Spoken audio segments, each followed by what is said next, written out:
Em instantes, Jornal do Boris, com Boris Casoy. Um jornal independente e apartidário. Um sobrevoo pelos principais fatos do Brasil e do mundo. Política, economia, cultura e esporte todas as manhãs. O Jornal do Boris começa daqui a pouco, às 8 horas. Enquanto isso, você que assiste pelo YouTube, não deixe de se inscrever no canal. Deixe seu like nos vídeos, seus comentários e lembre-se de ativar o sininho para ser notificado sempre que postarmos um novo vídeo, com as análises precisas de Boris Casoy sobre os temas mais importantes do noticiário. Para você que acompanha pelo Facebook, curta a página oficial e deixe seus amigos bem informados, compartilhando sempre nosso conteúdo diário. No Twitter, o perfil oficial de Boris Casoy é o @bcasoyoficial. O Jornal do Boris começa já, às 8 em ponto. Você está convidado também a seguir o perfil oficial no Instagram, buscando por @Jornal do Boris Verdade. Lá você encontra fotos raras, objetos antigos da coleção particular de Boris Casoy e fica por dentro do cotidiano deste jornalista com mais de 60 anos de carreira.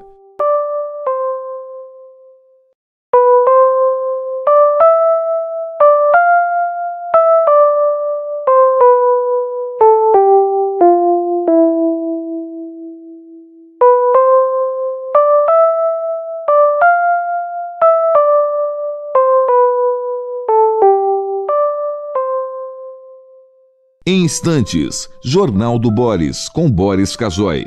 Um jornal independente e apartidário. Um sobrevoo pelos principais fatos do Brasil e do mundo. Política, economia, cultura e esporte todas as manhãs. O Jornal do Boris começa daqui a pouco, às 8 horas. Enquanto isso, você que assiste pelo YouTube, não deixe de se inscrever no canal. Deixe seu like nos vídeos, seus comentários e lembre-se de ativar o sininho para ser notificado sempre que postarmos um novo vídeo, com as análises precisas de Boris Casoy sobre os temas mais importantes do noticiário. Para você que acompanha pelo Facebook, curta a página oficial e deixe seus amigos bem informados, compartilhando sempre nosso conteúdo diário. No Twitter, o perfil oficial de Boris Casoy é o @bcasoyoficial. O Jornal do Boris começa já, às 8 em ponto. Você está convidado também a seguir o perfil oficial no Instagram, buscando por @Jornal do Boris Verdade. Lá você encontra fotos raras, objetos antigos da coleção particular de Boris Casoy e fica por dentro do cotidiano deste jornalista com mais de 60 anos de carreira.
A partir de agora, passando a limpo as notícias do dia no Brasil e no mundo, está no ar o Jornal do Boris.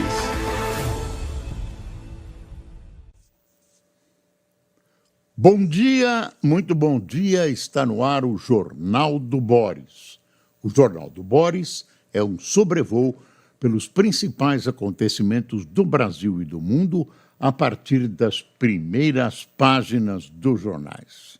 Claro, o noticiário dominante hoje é do Oriente Médio especialmente da iniciativa de os Estados Unidos bombardearem instalações nucleares do Irã e as consequências advindas e que podem advir disso. Por enquanto, não há consequência nenhuma, espera-se algum tipo de retaliação do Irã, provavelmente contra alguma das bases militares do Oriente Médio que os Estados Unidos mantêm na região. Vamos às manchetes. Está aqui o Globo. Depois de ataques ao Irã, Trump fala em mudar o regime do país. Estados Unidos ameaçam fazer novos bombardeios. Teherã rejeita o ultimato e diz que não vai negociar. Bom, claro que os ayatolás, o regime teocrático do Irã, não vai se render e nem vai dizer que algum dia vai se render.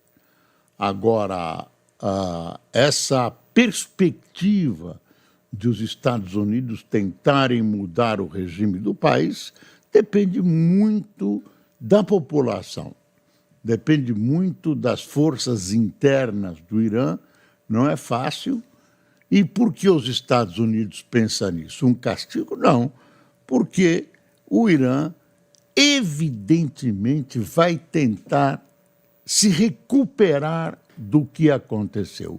Inclusive, sem dúvida alguma, vai tentar, depois do desastre, recuperar o seu poderio potencial na área atômica, na área da energia nuclear. Então, o Irã não é uma carta fora do baralho depois dos bombardeios que não se sabe exatamente até que ponto destruíram o poderio nuclear, poderio potencial, né? O desenvolvimento, provavelmente, de uma bomba do Irã. Tem gente que diz que eles não estavam produzindo bomba, mas os órgãos internacionais de fiscalização nuclear, inclusive a ONU, acreditam que eles estavam muito perto de um artefato nuclear. Outros indícios demonstram que isso é verdade, até porque eles mantinham usinas secretas, não essa escondida que foi bombardeada pelos Estados Unidos, Fordow, outras usinas, né, que estavam fora de qualquer fiscalização da AIE, né, da organização que tem a incumbência de fiscalizar o Tratado de Não Proliferação de Armas Nucleares. Bom, deixa eu mostrar o Estadão, aqui. Trump entra na guerra e bombardeia instalações nucleares do Irã. Quer dizer, você que ficou descansando esse fim de semana e se desligou, já levou um susto, né? Esse jornal aqui é de ontem, é de domingo, que traz também a tragédia do balão, né, acontecida no município de Praia Grande, em Santa Catarina, que matou algumas pessoas, 7 ou 8 pessoas. 8 pessoas morreram em um balão que pegou fogo. O balão pegou fogo, conseguiu descer, chegou a tocar o chão. O piloto ordenou que as pessoas pulassem, mas as mais idosas não conseguiram pular. O balão subiu e as pessoas, enfim, você viu o que aconteceu, muito triste. E se houve um monte de conjecturas. A empresa era legalizada, estava tudo certinho, foi um acidente. Agora, será que isso é bem fiscalizado? Aí a gente vê que a ANAC está há 2 anos sem nomeação de uma direção, a ANAC, que é responsável pelo setor aéreo no Brasil. Está aqui a manchete de hoje da Folha de São Paulo: Irã reage aos Estados Unidos, ataca Israel e ameaça fechar rota de petróleo. Deixa eu ver a linha fina aqui. Bombardeios americanos no sábado atingiram principais instalações nucleares do país. Generais avaliam o impacto em programa para enriquecer urânio. E Teherã nega aniquilação. O Estadão está aqui. Irã fecha portas para a diplomacia e ameaça bloquear rota de petróleo. É o Estreito de Hormuz. O Estreito de Hormuz é um estreito de 34 quilômetros, fica na frente do Irã, né? É uma passagem importante do petróleo de todo o mundo. Uns falam em 30%, outros falam em 40%, tudo. O fechamento do Estreito de Hormuz pode ocasionar sérios danos ao transporte de petróleo no mundo. O petróleo já vai subir por causa da guerra, já está subindo, mas isso interdita praticamente o transporte de quase a metade do petróleo mundial.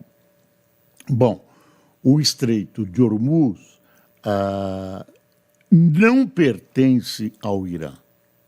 Note isso, não pertence ao Irã. É um estreito que tem 3 ilhas na frente do Irã, 3 ilhas importantes que estão armadas até os dentes. Fala-se até que existem minas marítimas na região. Então, o Irã, superarmado naquela região, tem condições de bombardear navios que tentarem passar por lá. Você pode dizer, não, o estreito é um estreito largo e as pessoas conseguem passar por lá. Não é, tem 34 quilômetros, apenas 34 quilômetros, que no mar não é nada. Realmente fica difícil algum navio passar com a interdição, mas a impressão que se tem é que o planeta não vai suportar uma ação desse tipo do Irã. De alguma maneira, vai tentar liberar o Estreito de Hormuz, se é que ele vai ser fechado. O parlamento num país teocrático, o parlamento iraniano aprovou o fechamento do Estreito de Hormuz. Vamos ver o que vai acontecer. A impressão que se tem é que, eu repito, o planeta, o mundo, a economia do mundo não vai suportar esse fechamento. Está aqui o valor. Petróleo sobe com o ataque dos Estados Unidos ao Irã. Trump sugere apoio à mudança de regime. Temor de fechamento do Estreito de Hormuz por Teherã leva a commodity ao maior nível de 5 meses. O presidente americano contraria falas de seu gabinete. Essa contrariedade é a seguinte: no domingo à noite, no sábado à noite, ele fez uma manifestação à população, Trump, dizendo, olha, liquidamos Fordow. Fordow é aquela usina que fica sob uma montanha a 70, 80 ou 90 metros de profundidade e os Estados Unidos são o único país no mundo que tem uma bomba capaz de furar esse bloqueio, de alcançar partes consideráveis, profundidades consideráveis desses subterrâneos que defendem, no caso do Irã, uma usina nuclear. Então não se sabe. No dia seguinte, já uma manifestação de um general comandante foi mais branda, dizendo que ainda tinham que averiguar quais eram os resultados. Ainda não se sabe exatamente quais são os resultados. Esta madrugada, Fordow foi bombardeada agora pelas tropas israelenses, pela aviação israelense. Quero que você note o importante, como o Irã está enfraquecido. Claro, ele continua mandando, continua danificando áreas civis, por exemplo, de Tel Aviv. A área metropolitana de Tel Aviv foi atingida no domingo e continua sendo alvo de bombardeios do Irã, mas o Irã não conseguiu derrubar sequer um avião de Israel ou dos Estados Unidos. Aliás, os Estados Unidos usaram um estratagema esperto para bombardear a usina iraniana, essa subterrânea, Fordow. Como? Criaram um ataque fictício, fazendo um sobrevoo em direção que distrairia, né, a atenção das defesas iranianas, e, na verdade, os aviões que iriam bombardear entraram por outro lado. São aviões moderníssimos que não são passíveis de serem observados pelo radar. Tem aquela forma de morcego, a forma já agressiva, assustadora. A sua tripulação é composta por 2 homens e tem essa capacidade de transportar essas bombas que nenhuma força armada do planeta Terra possui até agora, só os Estados Unidos. Se você perguntar o que vai acontecer agora, não é possível a gente adivinhar.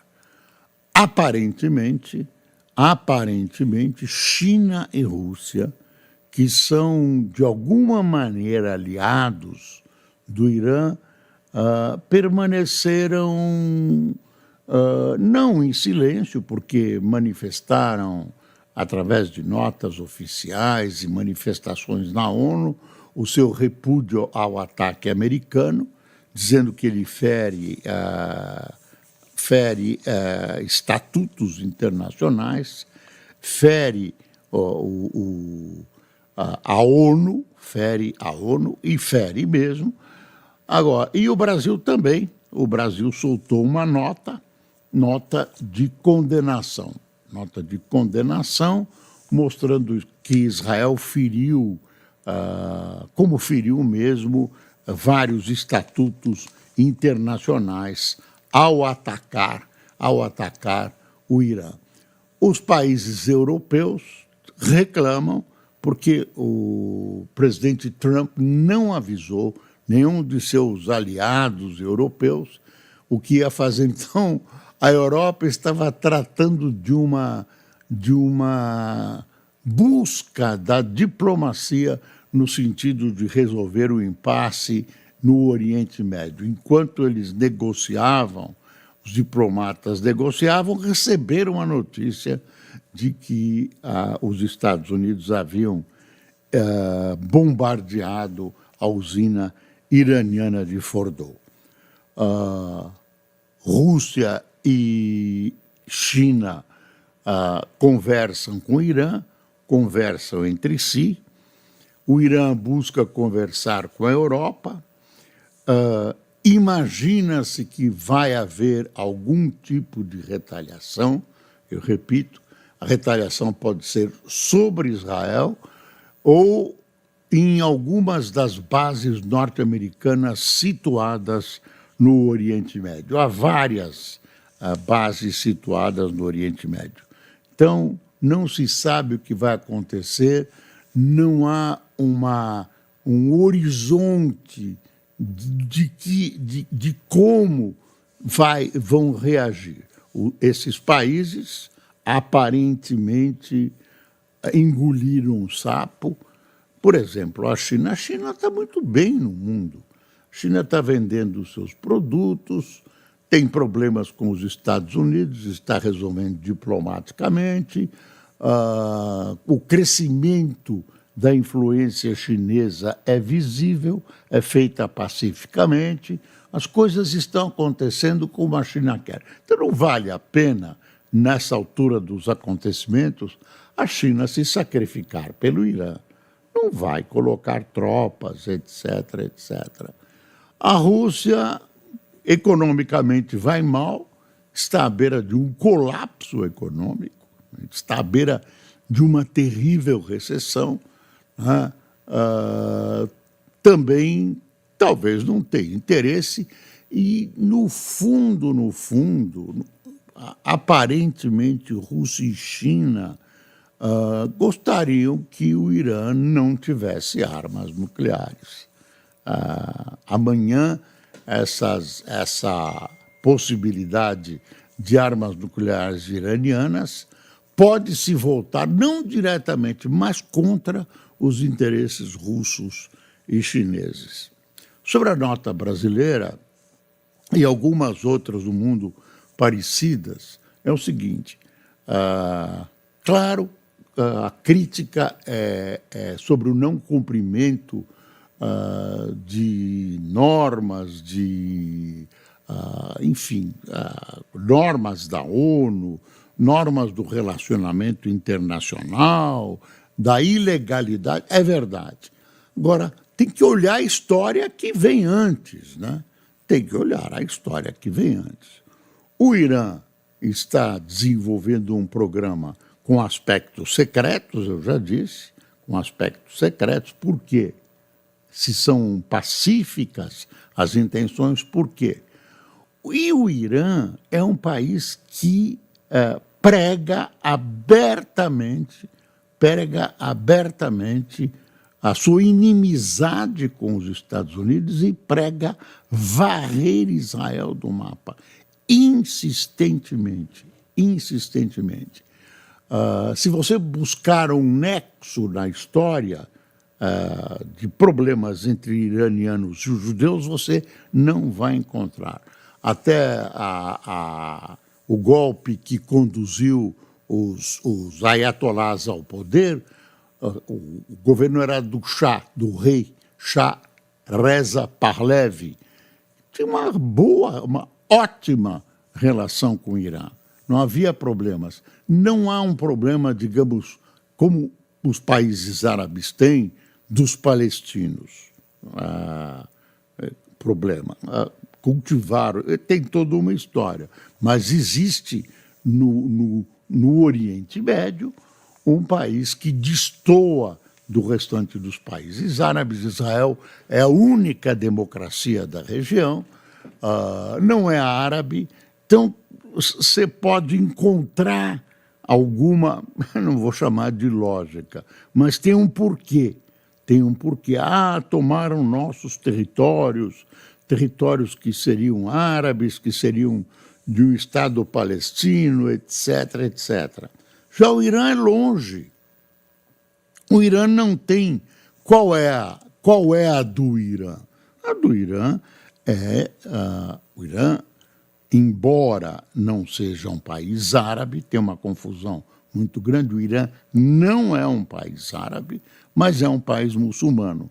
Então, a do Irã é um domínio sobre a região, é uma liderança sobre a região. Qual é o grande perigo dessa liderança?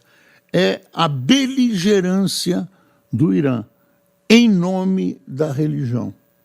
Então, quando um ayatolá toma uma decisão, imagina-se que as decisões políticas são racionais, imagina-se, às vezes não são nem um pouco, mas as decisões são provocadas, são levadas a cabo apenas pelo pensamento religioso. E aí você tem, né, uma situação imprevisível do que o Irã pode fazer. Então, deixar o Irã no regime dos ayatolás, ter a possibilidade de desenvolver um artefato nuclear é uma loucura. Daí o ataque preventivo, né, que o Brasil condena, que vários países do mundo condenam, especialmente as esquerdas, a Rússia condena, a China condena, etc., etc., mas é um ataque preventivo que, inclusive, usa como razão, como elemento racional, toda a retórica iraniana de beligerância, de tirar Israel do mapa. Pergunta por quê? Não tem porquê. Jogar os judeus do mar, do rio ao mar. Quer dizer, não dá. Quer dizer, o comportamento do Irã como país faz presumir que, se ele tiver um artefato nuclear, não vai usar esse artefato nuclear apenas como elemento de dissuasão. Vai usar esse artefato nuclear, pela retórica do Irã, para atacar Israel ou qualquer outro país que represente empecilho para as elucubrações de domínio sobre a região do Irã. Esse é o resumo da ópera. É claro que é mais sofisticado, tem envolvimento de outros países, tem a questão energética, a questão petrolífera envolvida, etc., etc. Enfim, vamos ver como se desenvolve o noticiário, e eu insisto, é difícil, é quase impossível, se não impossível, fazer uma previsão do que pode acontecer. Eu vou usar uma frase que eu tenho usado e que serve para muita coisa. Pode acontecer tudo, inclusive nada. É difícil acontecer nada, mas ninguém sabe. Pode ser que haja um banho de bom senso cobrindo a cabeça dos ayatolás, do Ayatollah Khamenei, e as coisas cessem, mas não pinta isso, não. Bom, outra coisa.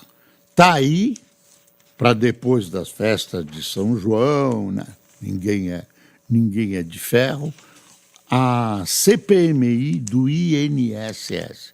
Você vê que se fala muito pouco, mas vem a CPI, tem uns gatos pingados aí presos, tudo gente pequenininha, e a CPI pode ser um negócio sério. Você sabe como é a CPI, tem essa frase batida, mas que funciona. A CPI a gente sabe como começa, não sabe como termina. A CPI pode quase tudo. Então, essa CPI pode ser um instrumento que vai ser uma foiçada e o martelo final nas pretensões do presidente Lula de reeleição. Tem gente vendo assim. Ela é um perigo, ela abre uma garrafa, sai um gênio extremamente perigoso. Vamos esperar. E aí a CPI também, a gente não sabe, o governo pode, tem diário oficial, tem verbas, etc., etc., mas vai ser difícil você mudar algumas posições. O que está acontecendo no Congresso? Se você pegar a coalizão que forma o ministério, você vai ver que, e projetar isso para o Congresso, você vai ver que o governo tem uma maioria dentro do Congresso. Agora, isso não é verdade, porque, embora tenham ministérios, alguns partidos trabalham à vontade, liberam os seus parlamentares para o que quiserem. Então, você vai vendo as votações, tem parlamentar que é ligado aos partidos que estão no governo, pertence a esses partidos, mas vota contra o governo. Então, olha, para dizer o menos, para não dizer que o governo não tem uma base parlamentar, eu diria que tem uma base parlamentar instável. Aí você vai ver que, muito provavelmente, a CPMI deve trazer esses elementos para dentro da comissão. Então, a gente não sabe o que vai acontecer, a não ser que o governo vire o jogo, o que não é fácil, né? E consiga trazer a CPMI para o seu lado. É difícil, porque a CPMI é, digamos, um instrumento, eu não vou usar a palavra chantagem, mas é um instrumento de troca do parlamento com o poder executivo e um pouquinho com o judiciário também. Bom, essa história do balão está sendo investigada, né? Mortes, vamos ver o que acontece. Olha, aqui entre nós, claro que há responsabilidades e culpas, as pessoas que pagam para fazer um passeio de aventura nos balões têm todo o direito de ter a segurança máxima, mas esse tipo de esporte, né, no ar, né, sempre tem um percentual grave de risco que a pessoa que vai viajar, não estou culpando os mortos e feridos, mas estou dizendo que uma viagem de balão sempre tem uma porcentagem pesada de perigo. Não é tão seguro assim, uma coisa no ar que não é dirigível e tal. Que, olha, Folha Invest, preço do petróleo dispara com conflito Irã versus Israel. Tem uma coisa acontecendo na Indonésia, que é uma moça brasileira que escorregou numa trilha, estava fazendo uma trilha perto de um vulcão, já está lá mais perto de 80 horas, é difícil alcançar onde ela está. Provavelmente ela esteja viva, dizem que ela está viva, e os grupos que tentam resgatar essa moça não conseguiram chegar ante as dificuldades, ante o clima, até onde ela se encontra. Então tem esse drama também correndo. A Folha anuncia uma futura nova ferrovia. Ferrovia prevê criar alternativa para o agro com nova logística no Sudeste. Traçado novo de 575 quilômetros de extensão, a ser construído do zero, vai interligar portos entre Espírito Santo e Rio de Janeiro. Previsão é fazer leilão até o começo de 2026. Estou virando aqui, não tem grandes coisas. Estaleiro vencedor do primeiro leilão de navios sob Lula aprova a expansão. Localizado em Niterói, McLaren prevê 300 milhões em construção de dique. Vem o noticiário internacional, pautado, claro, pela guerra entre Israel e o Irã, e agora envolvendo os Estados Unidos. Congressistas americanos questionam a legalidade, enfim, tem alguém aí do governo americano condenando a euforia porque não sabe se houve realmente uma destruição. Tem uma cobertura da Parada Gay ontem. Parada defende velhice saudável e resgata a memória da luta LGBT QIA+. Evento na capital paulista reuniu 48.700 pessoas, segundo o levantamento. Tema do envelhecimento mexeu com participantes que falaram de desafio como a solidão. Virou um happening, né? Virou um happening, virou uma espécie de até carnaval, né? Até carnaval, uma brincadeira, tentou voltar à seriedade de defesa das minorias, etc., etc. Eu não sei se conseguiu. Por enquanto é visto como um evento turístico de diversão. Quem tomou cafezinho conosco numa segunda-feira preocupante para o mundo? Francisco Rosa, Aparecida Finco, Fabiano Pereira, Glória Marins, Alisson Anjos, Mariano Ricardo, Rosane Gasal, Raimundo Gedão, Edson Martinez ou Martínez, Edi Antônio, Sérgio Marconato, Sulineide Carvalho, Anderson da Silva, Jefferson Santana, José Márcio, que está em Londres, Álvaro Mills, de Caiçara, São Paulo, Marcelo Oliveira, de Almirante Tamandaré, Paraná, e Ramon Guzan, de Patrocínio, Minas Gerais. Pessoal, vamos esperar para ver o que acontece. Deus proteja o planeta Terra e especialmente o Brasil, que precisa de altas doses de proteção. Bom dia.